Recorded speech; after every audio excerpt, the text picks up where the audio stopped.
Bueno, hermana, esta historia comienza hace muchos años cuando yo estaba chiquita. Bueno, yo tenía a mi mamá y a mi papá, pero resulta que mi papá abandonó a mi mamá y a mí y a mis hermanos. Y para esto, ¿quién creen que tuvo la culpa de que mi papá nos abandonara? Exacto, yo. Mi mamá se la pasaba culpándome todo el tiempo de que por mi culpa mi papá nos había abandonado. De verdad, yo no entendía, hermana, ni entiendo hasta la fecha cómo es que mi mamá me responsabilizaba por la falta de responsabilidad de mi papá de que nos abandonó. Y todo el tiempo, toda mi infancia, de verdad, lo único que recuerdo es cómo mi mamá me echaba en cara y me culpaba porque mi papá se había ido de la casa. Tan es así que cuando cumplí 14 años de edad, mi mamá intentó herirme en un pie. Sí, hermana. Por cuestiones de YouTube no puedo decir otras palabras, pero intentó herirme un pie. ¿Y saben por qué? Porque me dijo que era su manera de desquitarse conmigo porque mi papá nos había abandonado.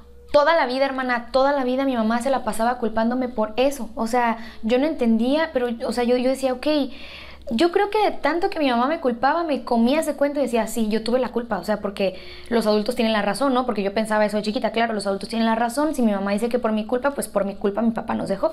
Sin embargo, mi mamá andaba con uno, con otro, con otro, con otro. O sea, tenía un novio tras novio, tras novio, tras novio. Pero ella decía que seguía dolida por el abandono de mi papá. Mi mamá siempre buscaba la forma de hacerme daño para desquitarse, y como no pudo hacerlo físicamente porque de alguna u otra manera yo me defendía, un día me echó a la calle, así, sin remordimiento alguno, en este país tan inseguro, me echó a la calle y me dijo, no quiero que regreses a esta casa. Yo a esa edad. No le importó, hermana, o sea, no le importó saber que yo estaba todavía pequeña en ese tiempo para haberme echado a la calle así sin remordimiento alguno. Y yo regresé, hermana, porque a mí me daba mucho miedo estar en la calle, pero también me daba miedo mi casa realmente. Y yo regresé a la casa a pedirle perdón y que por favor me aceptara vivir otra vez en la casa porque yo no podía estar en la calle. Yo llegué y le dije, mamá, por favor, perdóname, yo sé que tuve la culpa que mi papá nos dejara, pero por favor dame la oportunidad de vivir en tu casa. Y me dijo, ¿sabes qué? Sí te voy a dejar vivir en la casa, pero vas a ser mi sirvienta, solo así. Sí, hermana, yo tenía que ser la sirvienta de mi casa, los 7 días de la semana, obviamente sin ningún pago, sin ningún descanso, o sea, yo no podía sentarme a ver la tele, no, jamás. Además tenía a mis hermanos que no hacían absolutamente nada, ni estudiaban, ni trabajaban, se la pasaban ahí en la casa, y yo era la encargada de hacerles todo, de comer, el quehacer, hacerme cargo de mi mamá, de mis hermanos, absolutamente de todo, hermana, de verdad, o sea, a lo mejor vas a pensar, estás exagerando, no, yo era la sirvienta de mi casa. Y no descansaba ningún día, de verdad, era un infierno, pero yo tenía que hacer eso o si no me echaban a la calle. Bueno, hermana, había un señor que era como el encargado de la iglesia, de una iglesia que estaba cerca de mi casa, y pues yo le pedía permiso para poder quedarme en la parroquia de vez en cuando, porque pues a veces sí mi mamá me corría a la casa o se enojaba por algo y me corría, entonces yo no tenía dónde irme y pues a veces me iba a esa parroquia. Ay, no, hermana, te lo juro que me da un coraje contar esta historia. Esta historia me da ganas de llorar y de vomitar del coraje porque en esta parroquia conocí a un chavo que de verdad era un chavo maravilloso, era un niño increíble que me quería, me daba cariño, me apoyaba en esos momentos difíciles que yo estaba viviendo. Y sobre todo escucha esto, escucha lo que te voy a decir. Este chavito que conocí en la parroquia me daba dinero para comer y me daba comida, hermana, porque en mi casa no me daban de comer. O sea, si mi mamá se enojaba con uno de sus novios, yo no podía comer, no tenía permiso de comer yo. Mis hermanos sí, pero yo no. Y este niño me daba no solamente dinero y comida, me daba dinero para comprar mis toallitas, porque necesitaba yo mis toallitas, porque en mi casa mi mamá obviamente no me daba para comprar eso. Uy, no, es que me da un coraje esta historia, no. Me da un coraje de verdad de imaginarme que puedan existir personas así, mamás así, de verdad no me cabe en la cabeza como no puedo. Bueno, hermana, cuando cumplí 18 años, mi mamá me dijo, ahora sí te me vas de la casa. O sea, ahora sí me corrió, me echó de la casa. Y sí, hermana, sí dormí unos días en la calle. Honestamente, yo no sabía dónde irme. Hasta que el chavito que yo conocí, el chavo que conocí ahí en la parroquia, me dijo, ¿sabes qué? Pues vente a vivir a mi casa, ¿verdad? Porque pues, ¿cómo te vas a quedar en la calle sabiendo que te puede pasar algo? Obviamente yo acepté, hermana, porque además yo lo quería mucho y él me trataba súper bien. Él, fíjate, yo lo quería mucho, pero de cierta manera yo me daba cuenta cómo él sí tenía un bonito hogar, o sea, tenía una familia que lo quería, una familia que lo apoyaba, algo que yo nunca tuve, hermana, y yo sé que tú vas a decir, pues eso es normal, es básico, ¿no? Tener unos papás, yo no lo tenía. Mi mamá sin remordimiento me dejaba sin comer, me corría de la casa cuando quería, era sirvienta. Y yo veía como a este chavo, el que conocí, pues en su casa era todo diferente. Y no sé, hermana, me da sentimiento saber que alguien no te, o sea, que tu propia madre te puede tratar de esa manera, me da sentimiento. Desde los 18 años hasta los 20 años yo no tuve comunicación alguna con mi mamá. Yo desde que me fui a vivir con este muchacho, yo corté toda comunicación con mi mamá. Obviamente mi mamá jamás se preocupó en buscarme, hermana, por ella mejor, que ya estaba en otro lado, ¿verdad? Y yo me casé con este chavo porque, hermana, es un hombre tan maravilloso. Yo me casé con la persona que me apoyó en momentos difíciles, que estuvo en momentos difíciles para mí, en los momentos más horribles de mi vida. Él me apoyó como nadie más lo hizo y yo tenía esa ilusión de crear una familia donde sí existiera el amor. De verdad era mi sueño más grande. Mi sueño más grande era tener una familia bonita, unida, no como la que yo tuve. Yo sí quería tratar bien a mis hijos, porque fíjate que luego pasa mucho esto, ¿no? Que se repite este patrón donde si me trataron mal, voy a tratar mal a mis hijos y así, ¿no?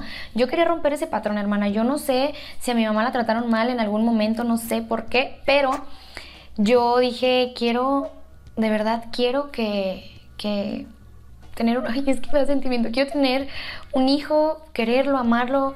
Y sí, hermana, quedé embarazada de mi esposo. Y mi esposo, fíjate, a pesar de todo, me dijo, mi amor, deja el orgullo por un lado, deja el coraje y el rencor por un lado y llámale a tu mamá y dile que va a ser abuela. Y así fue, hermana, la verdad es que le hice caso. Yo no sé, por un momento pasó por mi mente, dije, bueno, sí, ¿verdad? Qué padre, a lo mejor mi mamá ya recapacitó en este tiempo, no sé, total. Localicé a mi mamá como pude y le dije, pues, ¿sabes qué? Estoy embarazada, voy a tener una bebé y vas a ser abuela. Y a partir de ese momento mi mamá y yo empezamos a tener comunicación seguido y yo la sentía rara porque me empezó a dar como que ese cariño que nunca me dio, sin saber, hermana, realmente cuál era su objetivo. Ay, pues agárrate con esto que sigue, hermana. Pues muy bueno para ser real, ¿no? Su comportamiento. Pero realmente su objetivo no era ese. Su objetivo no era quererme como nunca lo hizo y darme amor. No, hermana. Cuando por fin nació mi hermosa hija, mi mamá mandó a mi hermano a hacerme daño. ¿Y saben para qué? Para quitarme a mi hija y para que mi mamá se la quedara. Ese era su objetivo.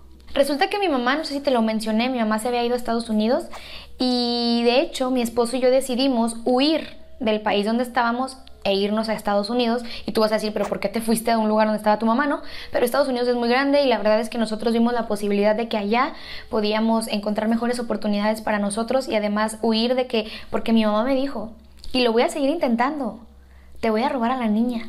Te voy a quitar a esa niña porque tú no mereces ser madre. Y te voy a quitar a esa niña. Entonces nosotros súper asustados, pues huimos del país. Bueno, aquí viene otra parte triste. Es que esta historia de verdad no deja de sorprenderme y de darme sentimiento. Bueno, pues yo ya tenía mi familia, estaba muy feliz, estaba muy contenta. Mi hija ya tenía 3 años y de repente a mí me empezaron a dar unos dolores muy fuertes. El doctor me dijo que gracias a todo el daño que sufrí desde muy chiquita y que aparte me daban algo que nunca supimos que era, dañó mis riñones, los 2 riñones. O sea, yo me sentía mal, de repente me daban dolores y decía, bueno, no pasa nada, un dolorcito, hasta que caí en el hospital y el doctor me dijo, chiquita, estás muy enferma de tus riñones.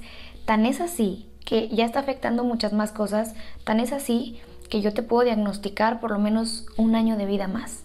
Y aunque tengo un esposo maravilloso, un esposo que nos trata como reinas a mí y a mi hija, una hija increíble, que los amo, que por fin tengo una familia feliz, que por fin tengo una familia maravillosa, hermana, perdóname lo que te voy a decir, pero es lo que siento. Siento que Dios me quiere arrebatar esto. Cuando por fin encontré el amor verdadero en una familia, siento que Dios, la vida o no sé qué sea, me lo quieren arrebatar.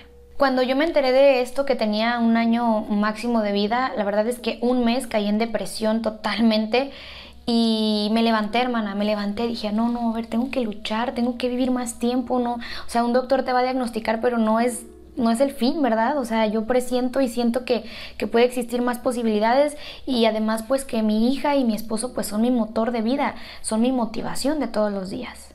Mi esposo me dice que le eche ganas, que le vamos a echar ganas los tres para salir adelante, para poder vivir más tiempo, para ver crecer a mi hija, porque eso es lo que más me duele, que siento que no voy a ver a mi hija crecer, pero yo tengo fe, hermana, de que mi vida se va a prolongar, a alargar. Y aquí viene la pregunta para todos ustedes que me están viendo y quiero que por favor me ayuden, porque esta historia es reciente, esta historia es de hace poquito. A pesar de todo el daño que mi mamá me hizo, que mi propia madre me hizo, yo sigo considerando avisarle, pues decirle que me queda muy poquito tiempo de vida, pero no sé si hacerlo, hermana, no sé si me pueda decir algo que me pueda herir o sería injusto de mi parte no contarle, no sé, hermana, no sé si decirle o seguir mi vida con mi familia y ya. Deseo de todo corazón esta historia llegue a mucha gente para que me ayuden a tomar una decisión. No sé, quiero que me ayuden a decirme si yo fui la culpable de todo lo que me pasó, si debo o no decirle a mi mamá, si debo quedarme callada o decirle lo que estoy viviendo, ¿no?